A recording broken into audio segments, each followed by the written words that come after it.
மக்கள் அனைவருக்கும் வணக்கம். பிகைன் வுட்ஸ் நேற்று ஒரு முக்கியமான செய்தி ஒன்று போட்டிருக்காங்க. அது என்ன அப்படின்னா, மாரிதாஸின் மீது நாங்கள் வழக்கு தொடுத்தோம். அதன் மூலமாக நீதிமன்றம் பிகைன் வுட்ஸ் சம்மந்தமாக தவறான செய்திகள் பரப்பக்கூடாதுன்னு ஒரு ஆர்டர் கொடுத்துருக்காங்க. இந்த ஆர்டரில் எந்த தப்பும் இல்லவே இல்லை. அந்த ஆர்டர் கொடுத்த நீதிமன்றத்தினுடைய அந்த தீர்ப்பை நான் மதிக்கிறேன். ஆனால் அதற்கு முன்னாடி பிகைன் வுட்ஸ் என்ன காரணத்தினால என் மீது டெஃபமேஷன், தனியாக எஃப்ஐஆர் கிடையாது, ஒரு மான நஷ்ட வழக்கு தொடுறாங்க. அது எதனால், அதன் பின்னணி என்ன, அது என்ன காரணத்தினால இப்போ கொடுத்துருக்காங்க. இந்த மாதிரி சரியான விஷயத்தை அவங்க செய்தியாக வெளியிட்டு தான் வச்சுக்கணும். இந்த வீடியோ போட வேண்டிய அவசியமே கிடையாது. இந்த வீடியோ போட வேண்டிய அவசியம் என்னென்னா, நீங்கள் டெஃபமேஷன் போட்டதாக சொல்லிவிட்டு நீங்கள் என் மீது ஒரு குற்றச்சாட்டை பரப்புறீங்க பாருங்கள். அதுக்காக இதுலேருந்து பிகைன் வுட்ஸுக்கும் மாரிதாஸ் ஆன்சருக்குமான பிரச்சனைகளை உச்சத்துக்கு நான் கொண்டு வரேன். ஏன்னா உங்கள் மீது என்னென்ன குற்றச்சாட்டு இருக்கோ அத்தனை நான் வெளியே கொண்டு வரேன். என்ன விஷயம் அப்படின்னா, எனக்கும் அரசியல் கட்சிக்குமான சண்டை வேறு. உங்களை நான் கண்டுக்கிட்டதே கிடையாது. ஒரு வீடியோவில் நீங்கள் பண்ணது மிகப்பெரிய தப்பு, அதை கண்டிச்சிருக்கீங்க. அந்த கண்டிப்பும் கூட பொதுவாக உங்கள் மீது கூட குற்றச்சாட்டு கூட. இதற்காக என்கிட்ட ஒரு வக்கீல் டீம் இருக்குது. நான் அதை வச்சுக்கிட்டு மாரிதாஸை நான் அழுத்துவேன், மிரட்டுவேன் வச்சுக்குவேன். அப்போ தான் பிரச்சனை வெடிக்குன்னு வச்சுக்குவேன். இதுக்கப்புறம் பிகைன் வுட்ஸ் என்னென்ன செய்யுதுன்றதை முழுமையாக நாங்கள் ஆய்வு பண்ணி வெளியிடுறோம்.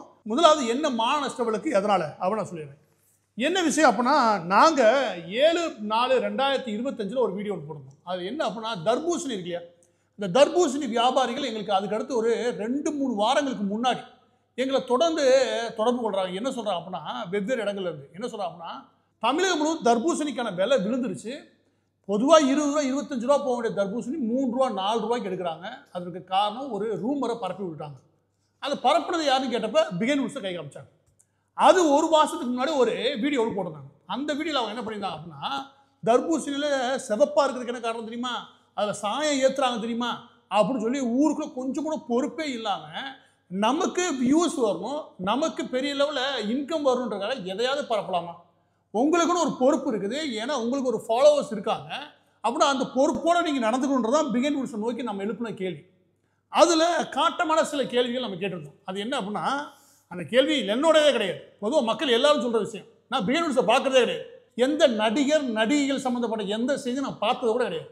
அப்படி இருக்கும்போது நடிகையுடைய வீட்டில் செத்தவங்க பின்னாடி என்ன பண்ணியிருக்காங்க, செத்தவங்க எங்கே போயிருக்காங்க, செத்தவங்களுக்கு உறவுக்காரன் யார், அங்கே கட்டை எடுத்துகிட்டு வரவன் யார், இதெல்லாம் பார்த்து செய்தி போடுறேன் அப்படின்னா நான் போகிறதுக்கு வாய்ப்பே கிடையாது. மிஸ்டர் விஜய் ஆண்டனின்னு ஒரு நடிகர், அந்த நடிகருடைய மகள் நினைக்கிறேன், அவருடைய இறப்புக்கு படுத்து எடுத்துட்டானுங்க எல்லாம் சேர்த்துட்டு. அந்த நேரங்களில் சேனல் நம்ம என்ன சொன்னோம் அப்படின்னா, இறந்தவங்க வீட்டுக்கு முன்னாடி பின்னாடி கேமரா வச்சு ஒரு பிளப்பு நடத்துகிற ஒரு தேவையா அப்படின்னு சொல்லல. நீ எப்படி சொல்ல போச்சு அப்படின்னு ஒரு மாநஷ்டவளுக்கு நான் சொல்லுங்கள். நான் சொன்ன கருத்தை நான் சொன்னதா, நான் சொல்லுங்கள். ஊரெல்லாம் அதான் பிகைன் வுட்ஸ் அப்படின்னு சொல்லியிருக்காங்க. அது மட்டும் கிடையாது, ஏகப்பட்ட சேனல் இதை செய்யாதீங்கன்னு சொல்கிறாங்க. அதில் முக்கியமான ஆள் இவங்க தான்ன்றது மக்களுடைய மிக முக்கியமான குற்றச்சாட்டு பிகைன் வுட்ஸை பற்றி. அதில் அவங்க ஒரு விளக்கம் கொடுத்துருக்காங்க, அதை நம்ம ஏற்றுக்கிறோம். இதுதான் இந்த மான நஷ்ட வழக்குடைய பின்னணி. நான் தர்பூசணி விவசாயிகளுடைய நஷ்டத்தை கொஞ்சம் பாருங்கடா, கொஞ்சம் பொறுப்போட போடுங்கடான்னு சொன்னால் நீ எப்படி சொல்லலாம் அப்படின்னு சொல்லி மான நஷ்ட வழக்கு தொடுத்ததுக்கு தான் இப்போ நீதிமன்றத்துக்கு போனாங்க. நீதிமன்றத்துக்கு ஒரு 6 மாதம் போகிறான்னு வச்சுக்கோங்க. போய் என்ன சொல்கிறாங்க அப்படின்னா, நீங்கள் உடனடியாக எடுத்து வளர்க்குங்க, உடனடியாக எடுத்துலாம் பண்ண முடியாதுங்க அப்படி பேர் அடுத்து. உடனடியாக எடுத்து பண்ணலாம் பரவாயில்ல, எங்களை பற்றி தப்பான தகவல் சொல்லாமல் இருக்க சொல்லுங்கள். இப்படி யார் கேட்டுக்கலாம் சொல்லுங்க. முதல்ல நீதிமன்றம் சொல்லுமா, தவறான தகவல் எதுவும் பரப்பாதீங்க. நீங்களே போய் யாரோ ஒருத்தவங்க என்னை பற்றி தப்பான தகவல் பரப்புறாங்கன்னு சொல்லி வச்சுக்கோங்க, எந்த ஒரு நீதிமன்றமும் அதை ஏற்றுக்காது. தப்பான தகவல் ஏன் பரப்புறீங்க, அவள் பரப்பாதீங்கன்னு சொல்லுவாங்க. அதை எடுத்துகிட்டு வந்து அந்த ஆர்டர் தூக்கிட்டு வந்து பார்த்தீங்களா நாங்கள் ஆர்டர் வாங்கிட்டோம். யார், பிகைன் வுட்ஸ். நீ பண்ணுற வேலைக்கு நீ அரசியல் பண்ணுற. இப்போ தான் நமக்கு என்ன கோவம் வருது அப்படின்னா, இப்போ மான நஷ்ட வழக்கை நாங்கள் நிச்சயம் சந்திக்கிறோம். ஒரே ஒரு குற்றச்சாட்டு தானே மான நஷ்ட வழக்கு. அடுத்தடுத்து இனி வரப்போகிற நாட்களில் என்னென்ன வெளியிட போகிறோன்றதுக்கான முதல் ட்ரையல் நாங்கள் சொல்லிடுறோம். ஃபஸ்ட்டு பிகைன் வுட்ஸ் தன்னுடைய ஒட்டுமொத்த வருமானமாக சொல்லக்கூடிய சுமார் 23 கோடியை சம்திங் சொல்கிறாங்களே, அந்த வருமானம் உண்மையானது அல்ல. அந்த வருமானத்தில் ஏகப்பட்ட குளறுபடிகள் உண்டு. முதலாவது குற்றச்சாட்டு. இந்த குற்றச்சாட்டுக்கு நாங்கள் யாரோட ஆதாரத்தோடு சேர்த்துக்கிறோம் அப்படின்னா, நீங்கள் அரசியல் கட்சி தலைவர்களுக்கு நீங்கள் எடுத்த பேட்டிகளில் பெரும்பாலானவை பின்னாடி பிளாக் மணியாக மூவ் ஆச்சு அப்படின்றது ஒரு குற்றச்சாட்டு இருக்குது. இந்த குற்றச்சாட்டுக்கு நீங்கள் பதில் சொல்லி ஆகும். நீங்கள் பதில் சொல்கிற பட்சத்தில் ஒட்டுமொத்த விஷயத்தையும் மக்கள் மத்தியில் வைக்க நான் தயார். அப்போ என்ன கேள்வி வருது அப்படின்னா, அப்போ நீங்கள் காசை வாங்கி எதையும் ப்ரொமோஷன் கொடுக்குறீங்க அப்படின்ற முதலாவது கேள்வி வருது. இதில் 2வது குற்றச்சாட்டுக்கு வர. 2வது குற்றச்சாட்டு பிகைன் வுட்ஸ் மேலே என்ன வைக்கிறாங்கன்னா, மிஸ்டர் கோபிநாத்தை வச்சு நீங்கள் ஒரு இன்டர்வியூ எடுக்கிறதுக்கு 5 லட்ச ரூபா பேசுகிறீங்க. ஏன் அப்படின்னு சொல்கிறீங்க அப்படின்னா, கிளைண்ட் என்ன சொல்கிறீங்கன்னா 3 லட்ச ரூபா நாங்கள் கோபிநாத்துக்கே கொடுக்குறீங்க. ஆனால் கோபிநாத் அவர்களுக்கு நீங்கள் கொடுக்குறது 1.5 லட்சம் எவ்வளோ.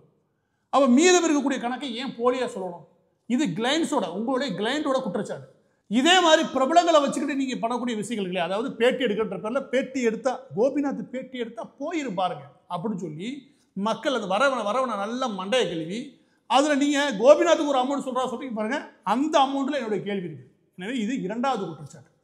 மூன்றாவது குற்றச்சாட்டு பகீர் கிளப்பக்கூடிய குற்றச்சாட்டு. அது என்ன அப்படின்னா, பிகன் வுட்ஸோடைய ஓனர் மனோஜ் அவர்களுக்கு நான் சொல்ல வேண்டிய விஷயம் என்ன அப்படின்னா, மிஸ்டர் மனோஜ் நீங்கள் வந்து மூன் வாக்குன்னு ஒரு படம் பிரபுதேவா வச்சு ஒரு படம் எடுக்கிறீங்க. அந்த படத்துடைய ஒட்டுமொத்த பட்ஜெட் இறக்க 24 26 கோடி காமிக்கிறீங்க. இதுக்காக வெளியே இருந்து எங்கேருந்து நீங்கள் இன்வெஸ்ட்மெண்ட் வாங்குறீங்க? ஏன்னா உங்களுடைய கம்பெனியுடைய வருமானம் இருக்குல்லையா, அதுக்கும் நீங்கள் 30 கோடி ரூபா இன்வெஸ்ட்மெண்ட் பண்ணி எடுக்கிறதுக்குமான வித்தியாசம் இருக்குல்ல, பெரிய லெவலில் இருக்குது. அதில் ஒரு இன்வெஸ்டர் உள்ளே வந்து தான் தகவல் கொடுக்குறீங்க. ஆனால் இந்த படத்தினுடைய நீங்கள் கணக்கு 30 கோடி வரைக்கும் காட்டினாலுமே கூட இதுக்கு 12 கோடி கூட செலவு கிடையாது. இதற்கான குற்றச்சாட்டுக்கு நீங்கள் பதில் சொல்லியாகும் மிஸ்டர் மனோஜ். மிஸ்டர் மனோஜ் இன்னும் நிறையா பதில் சொல்லியாகும். ஏன் அப்படின்னா அவர் தான் இந்த கம்பெனியோடைய ஓனர். அவரும் அவர் தாயாரும் இந்த கம்பெனி நடத்துகிறாங்க. அதோட அவருடைய நண்பர்கள் உள்ள சேர்றாங்க. இது மட்டும் கிடையாது, ஏகப்பட்ட கேள்விகள் வைக்க விரும்புகிறோம். சரியா? இது மூன்றாவது குற்றச்சாட்டு. நான்காவது குற்றச்சாட்டு என்ன அப்படின்னா, பிகன் வுட்ஸ் சேனலில் வேலை பார்க்கக்கூடிய நபர்கள்ட்ட நீங்கள் எந்த அடிப்படையில் அக்ரிமெண்ட் வாங்குறீங்க? ஏன்னா எல்லாரும் ஸ்லேவா, யாரும் அடிமைங்கன்னு கிடையாது. என்ன மாதிரியான அக்ரிமெண்ட் நீங்கள் வாங்குறீங்க அப்படின்னு பொதுவாக உங்களுடைய ஊழியர்கள் சொல்லக்கூடிய குற்றச்சாட்டு என்ன அப்படின்னா, நீங்கள் என்ன பண்ணுறீங்க அப்படின்னா, எங்கள் சேனல்லேருந்து நீங்கள் வெளியே போனீங்கன்னா அடுத்து 1 வருஷத்துக்கு டிஜிட்டல் மீடியாவில் எங்கேயும் வேலை பார்க்கக்கூடாது, இல்லாட்டி வேறு சில குறிப்பிட்ட சேனலுக்கு நீங்கள் போகவே கூடாது. இப்படி சொல்கிறதுக்கு நீங்கள் யார்? உங்கள்கிட்ட வேலை பார்க்குறதுனாலேயே அடுத்து 1 வருஷம் 2 வருஷம் நான் எங்கேயும் போகக்கூடாதுன்னு எந்த ஒரு விதி இங்கே கிடையாது, எந்த சட்டத்தில் இடமும் கிடையாது. அப்படி ஒரு சட்டத்தை நீங்கள் புதுசாக புகுத்துறதுக்கு எங்கே உங்களுக்கு அதிகாரம் கிடைக்குது? அப்போ நீங்கள் நாட்டுடைய சட்டத்தை மீறி உங்களோட வேலை பார்க்க வரக்கூடிய ஒரு 300 பேரை ஒட்டுமொத்தமாக உங்களால் அடக்குமுறை கொண்டு ஒடுக்க முடியுது. அப்படியா? இதுவே உங்கள்கிட்ட பணியாளர்களுக்குன்னு ஒன்று இல்லையா, அதுக்கான சட்டம் ஒன்று இல்லையா, பணியாளர் நலன் சார்ந்த சட்டம், அதுக்கு நேர் எதிரானது. இதெல்லாம் எப்படி நீங்கள் அக்ரிமெண்ட் வாங்குறீங்க? இதே மாதிரி கொள்ள அக்ரிமெண்ட் இருக்குது எடுத்தா. உங்கள் பிகன் வுட்ஸில் மிஸ்டர் ஸ்ரீனிவாசன் ஒரு நபர் 1.5 வருஷத்துக்கு முன்னாடி அவர் பேரை சொல்லி ஒரு சூசைட் நடந்திருக்குது. அது சம்பந்தமான விசாரணை நாங்கள் பண்ணிக்கிட்டு இருக்கோம், முழு விவரங்களை கொண்டு வரோம். ஆனால் அவர் விசாரிக்கும் போது தெரிஞ்சது அவர் ஏற்கனவே 2015 நினைக்கிறேன் அப்போ விஜய் டிவியோடைய கோயம்புத்தூர் ஜோனில் வேலை வந்துருக்காரு. அப்போ ஏறக்குறைய ஒரு 4-5 கோடி கையாடல் அவர் மீது இருக்குது. அதோட சேர்த்து ஏகப்பட்ட புகார்கள் அவர் மீது வருது. இது ஒரே ஒரு நபர் மீது மட்டும் கிடையாது, பிகன் வுட்ஸினுடைய பெரும்பாலான நிர்வாகிகள் மீது, ரமேஷ் அது இதுன்னு ஏகப்பட்ட பேர் வச்சுக்கோங்க, எல்லார் மீது விதவிதமான குற்றச்சாட்டு. அது பெண்கள் குற்றச்சாட்டுல ஆரம்பித்து பணம் கையாடல் குற்றச்சாட்டு வரைக்கும் இருக்கு. எனக்கு என்ன கேள்வி அப்படின்னா, எப்படி குற்றச்சாட்டு இருக்கிறோன்னா பார்த்து ஒரு சேனல்ல வச்சிருக்கீங்கன்னா நீங்க என்ன பண்ணிருக்கீங்க? இது 5வது குற்றச்சாட்டு. இந்த தனிநபர்களுடைய குற்றச்சாட்டுக்கும் நிறுவனத்துக்கும் எந்த பொறுப்பும் கிடையாது, நிச்சயம் கிடையாது. ஆனால் இந்த குற்றச்சாட்டு உண்மைதானே? இந்த குற்றச்சாட்டுகளை உடைய நபர்கள் இங்கே என்ன மாதிரியான குற்றத்தில் ஈடுபடுறாங்க இல்லையா, அதுதான் எங்களுடைய விஷயம். அது என்னன்றதை உங்களுடைய ஊழியர்களே சொல்லக்கூடிய விஷயங்கள் நாங்கள் வெளியிடுறோம். இது ஆரம்ப நிலையில் பிகன் வுட்ஸ்க்கு நாங்கள் வைக்கக்கூடிய குற்றச்சாட்டுகள். அதாவது நாங்கன்னா மக்கள் சார்பாக நாங்கள் வைக்கக்கூடிய குற்றச்சாட்டு. இந்த குற்றச்சாட்டுகளுக்கெல்லாம் நீங்கள் பதில் கொடுக்கும் பட்சத்துலன்னா, நீங்கள் சொன்னீங்களே இந்த டெஃபமேஷன் நோட்டீஸில் என்ன கொடுத்துருக்கானுங்க, வரிசையாக நாங்கள் எவ்வளோ சேனல் நடத்துகிறோம் தெரியுமா? ஆமாம், வீட்டில் உட்காந்துட்டு எல்லாரும் தான் ஒரு 30 சேனல் ஓப்பன் பண்ணலாம். அதுக்காண்டி எங்களுடைய பார்வையாளர்கள் 400 கோடி பார்வை ஒவ்வொரு மாதமும் எங்களுக்கு இருக்குது.